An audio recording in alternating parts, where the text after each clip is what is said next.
This is Morning Motivation for Educators on the Bee Podcast Network. Learn about all the shows at beepodcastnetwork.com. You'll hear from a variety of formal and informal educators who help put this podcast together. If you'd like to contribute your voice to the show, please go to morningmotivationedu.com to apply. I am Joey Mascio. I was a middle school teacher for 7 years, and now I run Sidekick to Hero, a coaching business that helps teens with confidence, social skills, and goals. Today, I want to talk about feeling empty. It happens to all of us. I'm not talking about clinical depression, anything like that. See a therapist for something like that. But I'm talking about for the majority of us, how there are just afternoons or weekends where we just feel blah, like nothing matters. This is often called being in an existential vacuum. Now, that's a fancy way of saying that we just don't really have a good answer to why we should do anything, why we are doing the things that we're doing. Why does it matter? I remember when I was a teacher back in the classroom, that happened often, especially my first year of teaching. And we start slipping into that whole, you know what, this is pointless. Nothing that I do matters. And that's an existential vacuum. And it's important because Dr. Viktor Frankl said that being in an existential vacuum leads to the mass neurotic triad. That's a group of three things that we all feel on some level: aggression, addiction, or depression. Now, they sound real serious, but let's take a look at each, and we can find each one of them on some level in our lives when we are in that existential vacuum. So aggression doesn't have to be just punching people in the face, but it could be being snarky to people, sarcastic, thinking negatively about them, talking negatively about them behind their backs. All those are forms of aggression. It changes how we interact with others. Addiction doesn't just have to mean cocaine or alcohol or anything like that, but addiction can be those times when we just binge a Netflix show for a couple more hours than we should have. It could be eating things that we'd rather not be eating afterwards. Addiction sometimes is just the inability to have the thing that we want at our fingertips, but choose to not take it. And I feel like we all experience that, whether it's scrolling through news or social media. We do a lot of that when we are in an existential vacuum. And the last one is depression. Again, depression is one of those more serious words, but we all feel depressed or kind of squished down, a little deflated from time to time. That could just be hopelessness, the sense that nothing's ever going to get better, but we soldier on. We just keep on going because we're like, you know what? I'm just going to make do with it. So all three of those things are the result of being in an existential vacuum. So how do we get out? Well, the reason why you slip into an existential vacuum is because you can't really answer the question of what does this mean? You know, this is going on at work, or this is going on in my life, or this is going on in the world.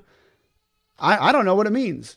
I don't have a good reason for why this is happening. It's just happening and it kind of sucks.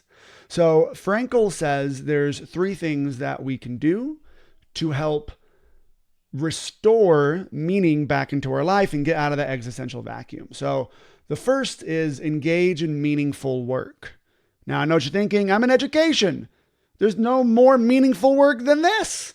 And that's true. But sometimes we don't interpret it that way. And I'll get more to that one on the third thing to do to get out of the vacuum. But engage in meaningful work. So if at the moment the work that you're getting paid for isn't it, then find something to do on the side. It doesn't even have to be a side hustle. It can just be something where you are spending time writing, or you are spending time doing painting or drawing or something, or projects around the house, project for other people, serving other people. Those are all forms of meaningful work. And if you notice, doing meaningful work helps us combat the addictive behaviors that we slip into. Because when we avoid doing work, we devalue work and we overvalue pleasure. And that's literally the cause of addictions. Valuing having fun, seeking pleasure, being entertained. And so we double down on that. But if we spend time in meaningful work, then that will help us kind of restore some meaning to our lives. The second thing Frankl suggests is to encounter someone. Now, that's how he puts it, but it just means spend time creating connections with important people in your life. Parents, spouses, siblings, friends, mentors, children, right? Whatever it is, whoever it is, spend time really creating important connections with them. I know often my wife and I will kind of go a couple days, even though we live together and she's doing the kids stuff and I'm doing the work stuff, and we come home and we're just kind of exhausted and we don't spend any time connecting. We spend time watching our shows or reading the news. Spend time encountering somebody. This directly combats the aggression part of the mass neurotic triad. Aggression is getting more power over somebody else, but encountering someone helps you actually build a meaningful relationship with them. That will add more meaning to your life. Lastly, Frankl says, have a powerful attitude toward unavoidable suffering. So I said I'll talk about what we do when the meaningful work that we're doing in education isn't meaning anything. Well, it's quite often we don't have a positive attitude or a powerful attitude toward unavoidable suffering. Some suffering is just unavoidable, but we waste time trying to avoid it. And when we can't, we spin a horrible tale about what it means. Some days in the classroom are just rough, right? Some years are just kind of rebuilding years, right? But we have a choice to pick an attitude toward that unavoidable suffering that's going to help us get through it, make it mean something. This directly combats the depression part of the mass neurotic triad by adding meaning to our suffering. So if you want to get out of the existential vacuum, spend time engaging in more meaningful work, spend time encountering somebody and building relationships with people, and pick a powerful attitude toward the unavoidable suffering that we all have to face.